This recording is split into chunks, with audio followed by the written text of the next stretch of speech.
हम ही को कातिल कहेगी दुनिया और हमारा ही कत्लेआम होगा। हम ही खोदते फिरेंगे कुएं और हम पर ही पानी हराम होगा। हजरात, आज ये मुसलमानों का हाल है। आज बहुसंख्यक समाज का सड़ा हुआ अंग मुसलमानों पर इल्जाम लगा रहा है कि ये गद्दार है, इन्होंने किया क्या है। और इल्जाम वही लगा रहे हैं जिनके माँ बाप दादा दादी का सीधा कांटेक्ट, खूनी कांटेक्ट सावरकर और गोडसे से है। उस वक्त में जिन जिन लोगों ने देश से गद्दारी करी, अंग्रेजों का पेशाब पी रहे थे, आज वो मुसलमानों की वफादारी पर सवाल उठा रहे हैं। अरे उस जमाने में जब ये सब बिल में गोबरखोर घुसे थे, तब जब बीजेपी और आरएसएस नहीं थी, जब भारत के मुसलमानों ने इस देश के लिए अपनी जान माल सब कुर्बान कर दिया। आज आज़ादी के इस अवसर पर जो हम 15 अगस्त मनाते हैं और इस पूरे महीने को जो आधा महीना निकल चुका है, कोशिश मेरी ये है कि अब आने वाला पूरा ये महीना, बल्कि आने वाला पूरा साल आपको ये सीरीज देता रहूं कि भारत के वो मुसलमान आपको बताता रहूं जिन्होंने भारत के लिए अपनी जान कुर्बान कर दी। दोस्तों, ऐसे ही एक शहीद आजम नवाब मज्जू खान की कहानी। हजरात, इनका नाम है नवाब मजीदुद्दीन खान। जी हाँ, आपको बता दूं, मुरादाबाद, भारत के उत्तर प्रदेश मुरादाबाद के ये रहने वाले और बहादुर शाह जफर के ये आखिरी सिपह सालार यानी chief of commander, Mughal empire के आखिरी बादशाह बहादुर शाह जफर के ये चीफ ऑफ स्टाफ थे, आर्मी स्टाफ थे, ये कमांडर थे। मुरादाबाद में इनका देहांत हुआ, इनका कत्ल हुआ। इनके बारे में किताबों में ज़्यादा नहीं है और जहां है वहां मोदी सरकार मिटा ही रही है। लेकिन अभी हम अंधभक्तों के अब्बा जिंदा हैं, कुरेद कुरेद कर निकालेंगे, वो नीचे तक का जोर लगाकर मिटाएंगे और हम अपने पुरखों की शहादत दुनिया को बताएंगे। साल था 1857। मुरादाबाद में नवाब मज्जू खान मौजूद थे और 1857 में और उनसे पहले भी अंग्रेजों ने मुरादाबाद में कई बार हमला करने की कोशिश की, घुसपैठ करने की कोशिश की, लेकिन नवाब मज्जू खान ने अपनी पूरी ताकत और अपने साथियों के साथ मिलकर उनको कई बार हराया, अंग्रेजों को तोड़कर फेंक दिया। इतना ही नहीं, पहले ही आंख क्लियर कर दूं कि मज्जू खान की फौज में देश के लिए लड़ने वाले सिर्फ मुसलमान नहीं थे, हिंदू भी भारी मात्रा में शामिल थे। तभी भारत के लिए, भारत की आज़ादी के लिए वो लड़ते रहे। एक कमाल की बात और जाननी है, पूरे भारत पर अंग्रेजों का कब्जा हो चुका था, लेकिन हमारे मुरादाबाद में कब्जा नहीं कर पाए थे। कर भी रखा था तो वहां उन्होंने कोई अपना लीडर नहीं चुना हुआ था, क्योंकि मुरादाबाद में अंग्रेजों की पकड़ मजबूत नहीं थी, क्योंकि वहां पर नवाब साहब अपनी पूरी नवाबी से तैनात थे।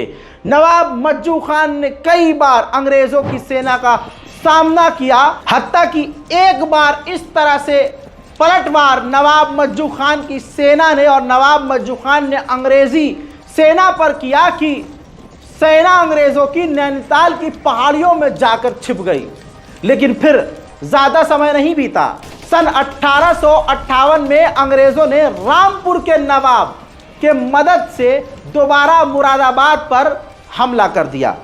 हजरात, इस दौरान नवाब मज्जू खान के साथ गद्दारी हुई और उनकी मुखबिरी कर दी गई, जिसके बाद हुआ यह कि 1858 को एक बार फिर से मुरादाबाद पर जब हमला किया, ऐसे में धोखे से मज्जू खान को गोली मारकर कत्ल कर दिया। अंग्रेजों की यह सबसे बड़ी जीत थी, जो मुरादाबाद में उन्होंने अपना आखिरी परचम अंग्रेजों ने लहरा दिया। मुरादाबाद की सबसे बड़ी ताकत अब गिर चुकी थी। ऐसे में दूसरे मुसलमानों के लिए, दूसरे फ्रीडम फाइटर्स को एग्जाम्पल दिखाने के लिए, उनके अंदर खौफ पैदा करने के लिए अंग्रेजों ने पहले नवाब मज्जू खान, शहीद नवाब मज्जू खान को भट्टी में डालकर जला दिया। उसके बाद नवाब साहब के हाथी के पैर में उनकी लाश को जंजीर से बांधा गया। फिर पूरे मुरादाबाद में नवाब साहब की लाश को घसीटा गया और अंग्रेजों ने यही कहानी खत्म नहीं करी। उसके बाद उनके लाश को, उनके जनाजे को पुत्तन शहीद मस्जिद जो मुरादाबाद में मौजूद है, पुत्तन शहीद मस्जिद के पीछे इमली के पेड़ से कई दिनों तक के लिए लटका दिया। आज भी ये तस्वीर देख लीजिए, मुरादाबाद में ये कब्रिस्तान के अंदर मौजूद ये इमली का पेड़ आज भी मौजूद है और नवाब मज्जू खान की शहादत की गवाही दे रहा है। हजरत मोहतरम, ये वो पेड़ है जिस पर भारत के आज़ादी के लिए लड़ने वाले हजारों मुसलमानों को लटकाया अंग्रेजों ने। इतना ही नहीं, अंग्रेजों ने यहां आज़ादी की आवाज़ उठाने वाले लोगों का बड़ा कत्लेआम किया। यहाँ के कब्रिस्तान में बहुत से स्वतंत्रता संग्राम सेनानियों की कब्रें आज भी मौजूद हैं, आप अपने आप जाकर देख सकते हैं। इसलिए इस इलाके को गल शहीद कहा जाता है, जिसका मतलब यह है कि शहीदों की मिट्टी। लेकिन गल शहीद का एक और मतलब है जो मुरादाबाद के लोकल लोगों ने बताया है। गल शहीद का मतलब यह है कि इस इलाके में, उस पेड़ के पास जो भी देश की आज़ादी के लिए लड़ता था, आवाज़ उठाता था, उसका गला काट देते थे अंग्रेज। गला काट काट कर इस जगह का नाम गल शहीद कब्रिस्तान पड़ गया।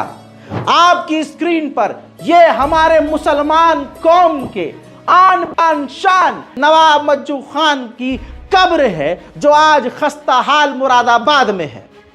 मैं मांग करता हूं योगी सरकार से, मांग करता हूं मोदी सरकार से, मानता हूं इसके बावजूद कि ये कुछ नहीं करेंगे क्योंकि मुसलमानों से इनको हमेशा तकलीफ, लेकिन फिर भी मांग करूंगा कि अगर सच में आप ईमानदार हैं तो नवाब मज्जू खान की मज़ार को अंतर्राष्ट्रीय लेवल पर बनाइए, दिखाइए, उस पूरे इलाके का सौंदर्यकरण कीजिए और हाँ, बेचिएगा कुछ नहीं। गजब बेइज्जती है। नवाब मज्जू खान ही नहीं, उस पेड़ पर हजारों फ्रीडम फाइटर्स को लटकाया गया। नवाब मज्जू खान के साथ हिंदू, मुसलमान, सिख, ईसाई तमाम लोगों ने शहादत दी और आज नवाब मज्जू खान को दुनिया भुला चुकी है। हकीकत यह है कि मैं मुसलमान होकर खुद नहीं जानता था, तो आप क्या ही जानते होंगे। सच एक्सेप्ट करना ज़रूरी है। जागरूक कीजिए दुनिया और देश को और बताओ अंधभक्तों को कि सुनो, जिन अपने बाप पर उंगली उठा रहे हो, हमारे ही बाप दादाओं ने इस देश की मिट्टी के लिए कुर्बानियां दी हैं, कुर्बानियां। इस रिपोर्ट को शेयर जरूर कीजिएगा, अपने व्हाट्सएप पर स्टोरी लगाइएगा। कोई नहीं है इस पर कॉपीराइट, दोबारा से इसको कहीं भी अपलोड कीजिए। और साथ ही आप अगर चाहते हैं कि ये सीरीज पूरे साल चले तो खुदा की कसम आप कमेंट करेंगे, मैं काम करूंगा। रज़ाग्राफी अनस्क्रिप्टेड हमारे इस चैनल को सब्सक्राइब कीजिए ताकि इसी तरह की रिपोर्ट्स आपके सामने मैं लाता रहूं, छांट छांट कर। जय हिंद।